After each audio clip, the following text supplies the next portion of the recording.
नमस्कार, मैं हूं केशव तिवारी और अलग अंदाज में रहती हैं खबरें हमारी। बहुजन समाज पार्टी के सतना के प्रत्याशी नारायण त्रिपाठी एक बार फिर से अपने आक्रामक और हमलावर अंदाज में दिखे, जिस अंदाज के लिए नारायण त्रिपाठी जाने जाते हैं। मजेदार बात यह है कि पत्रकारों से बातचीत करते हुए नारायण त्रिपाठी ने कांग्रेस प्रत्याशी सिद्धार्थ कुशवाहा पर कोई हमला नहीं किया, लेकिन भारतीय जनता पार्टी से 4 बार के सांसद रह चुके गणेश सिंह से उन्होंने 20 साल का हिसाब जरूर मांगा और यह भी जानने की कोशिश की कि उन्होंने 20 साल में ऐसा कोई काम किया हो तो गिना दें जो सतना के लिए उल्लेखनीय रहा हो और जनता उसे याद करती हो। सतना लोकसभा के लिए नामांकन प्रक्रिया शुरू हो चुकी है। बीएसपी प्रत्याशी नारायण त्रिपाठी ने अपने जिला कार्यालय का लोकार्पण भी किया और कार्यकर्ताओं को संबोधित करते हुए नारायण त्रिपाठी ने बीजेपी पर जमकर हमला बोला। सारी बातें कही हैं कि ये चुनाव स्टार प्रचारक माननीय शिवलाल कुशवाहा जी प्रदेश के जोन के प्रभारी हुए आदरणीय डॉक्टर घासीराम पटेल, हमारे जिले के प्रभारी आदरणीय पवन कुशवाहा जी, शिव कुमार वर्मा जी आदरणीय पीछे रह गए। और इस बार साथियों 2024 में और साथियों अभी हमारे साथी कह रहे थे कि 1996 में हम लोगों ने लिखा था जो प्रत्याशी जी हैं उनकी लड़ाई ऊपर स्तर की रहेगी, पर हम है कि जहां और जिस दल से लड़ते हैं कभी रुकते नहीं हैं।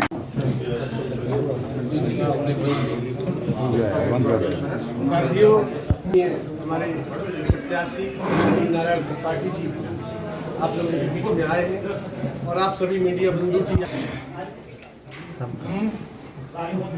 और सांसद गणेश सिंह के 4 पंचवर्षीय कार्यकाल के विकास कार्यों का हिसाब भी मांगा। इतना ही नहीं, नारायण त्रिपाठी ने सांसद को सांसदीय कार्यकाल में अकूत संपत्ति की जांच की मांग तक कर डाली और कहा कि वे चुनाव जीते तो सांसद के संपत्ति की ईडी से जांच करवाएंगे। बीएसपी कार्यकर्ताओं को संबोधित करते हुए नारायण त्रिपाठी ने बीजेपी सरकार पर जमकर हमला बोला।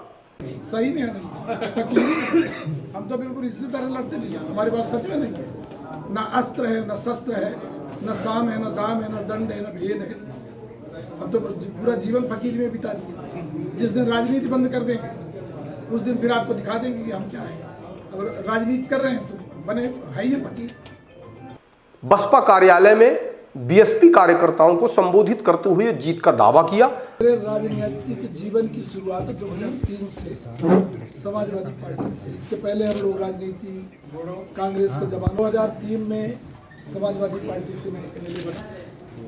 आदमी जब एमएलए बनता है तो लोगों की वोट पाके एमएलए बनता है। लोगों को लगता था कि मैं कुछ क्षेत्र के लिए काम करूंगा। अब क्षेत्र के लिए काम कैसे करें जब क्षेत्र में सड़कें नहीं थी, 3-3 फीट सड़कें नहीं होती थी। हम बोले थे कि सब सड़कें बनवा डालेंगे। अब जब लड़ाई लड़ना चालू किए तो पता चला। सांसद गणेश सिंह पर जमकर जुबानी तीर छोड़े। नारायण त्रिपाठी ने पूर्व सीएम शिवराज सिंह चौहान को बेचारे शब्द से संबोधित किया और कहा कि वो अपने स्वभाव के विपरीत मुझे धमकी दे रहे थे, पर मेरे पास कोई ऐसा काम धंधा नहीं था जिससे मैं डरता। नारायण त्रिपाठी को भारतीय जनता पार्टी जैसे दल दिल्ली तक के मुखिया डर बना के, भय बना के भोपाल के नेताओं की हैसियत दे गई कि हमसे कोई बात कर ले, इसलिए कि सब झूठे लोग हैं। भोपाल में धमकी दी गई। हमारे माननीय मुख्यमंत्री शिवराज जी ने मेरे एक बार धमकी दिया मुझे कि नारायण जी ऐसे बंद कर दो, मेरे ऊपर दबाव है, नहीं मैं कुछ ऐसा कर दूंगा कि बड़ी कार्रवाई कर दूंगा। मैं उनको बोल के आया था कि आप अपने स्वभाव के विपरीत मुझे धमकी दे रहे हैं। शिवराज जी का स्वभाव नहीं था बेचारे का, शिवराज जी का स्वभाव ही नहीं था धमकी देना। मैं कहा आप अपने स्वभाव के विपरीत धमकी दे रहे हैं। और मैं बोला था कि मैं कोई बनिया व्यापारी नेता नहीं हूं कि मुझे आप धमकी दे सकते। न मैं खदान चलाता, न मैं ट्रक चलाता, न मेरा कोई कारोबार है। मध्य प्रदेश की धरती में 1 रुपए का मेरा कोई धंधा व्यापार नहीं है कि कोई मेरी सरकार कुछ कर ले। न मैं सरकार से डरता, न सरकार का भय खाता, न मुझे ईडी का डर। और मैं जानता हूं कि इनके पास का जब कभी कुछ होता तो मेरे साथ कभी भी कुछ भी हो सकता था और कभी भी कुछ ये कर सकते हैं। मैंने मैहर को जिला बनाने में पूरा जोर लगाया और मैहर को जिला बनवा करके ही दम ली। अलग विंध्य प्रदेश की मांग को लेकर अलग पार्टी तक बनाई और अब मायावती से प्रभावित होकर बीएसपी में आया हूं। मायावती छोटे प्रदेश की पक्षधर हैं और अब बीएसपी ही उनका ठिकाना है। नारायण त्रिपाठी ने बीजेपी पर धर्म के नाम पर राजनीति और धंधा करने का आरोप लगाया और रामलला मंदिर निर्माण का श्रेय लेकर बीजेपी वोट मांग रही है। वहीं मर्यादा पुरुषोत्तम भगवान राम की तपोस्थली चित्रकूट की उपेक्षा कर रही है। उन्होंने कहा कि क्या भारतीय जनता पार्टी को चित्रकूट की दुर्दशा नहीं दिख रही है? राम के नाम पर अंतर्राष्ट्रीय राजनीति करने वाले जो राम को धोखा देते हैं, उनसे टकराने की क्षमता हमारे पास है। राम का जन्म अयोध्या में सिर्फ जन्म हुआ है, और राम जब हमारे चित्रकूट में बिंदु क्षेत्र के चित्रकूट में आए, 14 साल के वनवास के बाद राम भगवान और मर्यादा पुरुषोत्तम राम बने, तो वो चित्रकूट उपेक्षित है। मैं दावे के साथ बोलता हूँ, चुनौती देता हूँ 17 सांसद जो 4-4 बार जो आज चुनाव में बोलते हैं, शस्त्र और अस्त्र से वोट ले लेंगे। शस्त्र और साम दाम दंड भेद, शस्त्र और अस्त्र से वोट लेने का बात करते हैं। धिक्कार है सीनियर लीडर जो आज के दौर में अपने कर्मों पर वोट नहीं मांगते।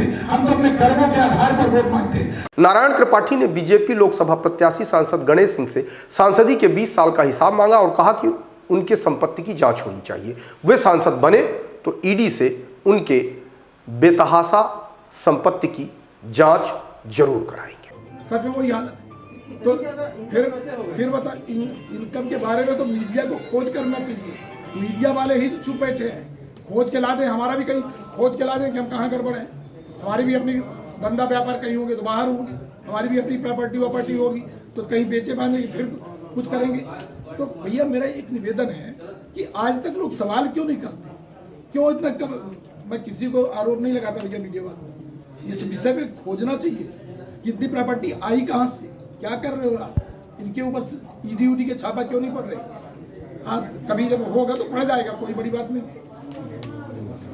आपको हमारी खबरें कैसी लगती हैं कमेंट बॉक्स में आके कमेंट कर सकते हैं, लाइक कर सकते हैं, शेयर कर सकते हैं, और यदि आपको हमारी खबरें अच्छी लगती हैं तो विशाल खबर चैनल को सब्सक्राइब करना ना भूलें।